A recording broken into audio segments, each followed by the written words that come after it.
दया करो ये देवी माई ओ पगली के दी हम भुलाई। तू दया करो ये देवी माई ओ पगली के दी हम भुलाई। नहव दिन नव रात करब हम अपन सिरवा नवाई।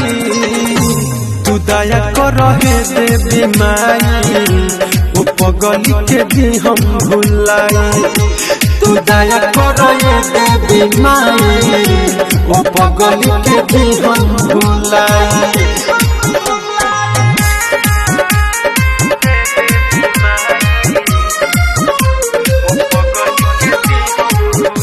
Mixed by Aditya Recording Studio, Gopalganj.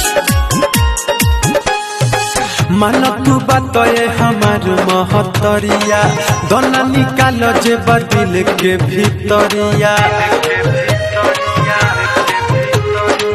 मन तू बातए हमार महतरिया दोना निकाल जे बदिल के भीतरिया।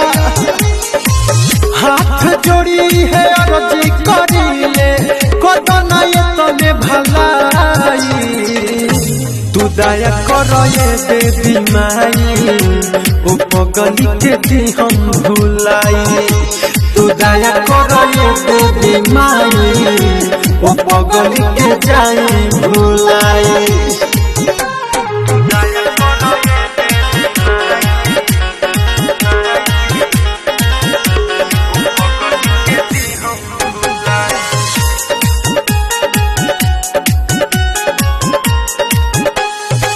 ओके विसार दिही है मकसदबा दरदी पकावा के पार करत हदबा।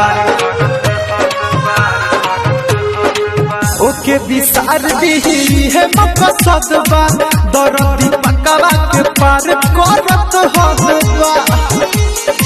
राइटर से सनत हतीन सभी कहस करना कमन पाई। तू दया करो ये देवी माई ओ पगली के दी हम भुलाई। तू दया करो ये देवी माई ओ पगली के जाई भुलाई।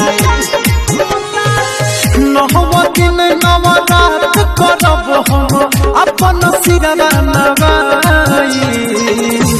तू दया करो हे देवी माई ओ पगली के दी हम भुलाई। तू दया करो ये देवी माई ओ पगली के दी हम भुलाई।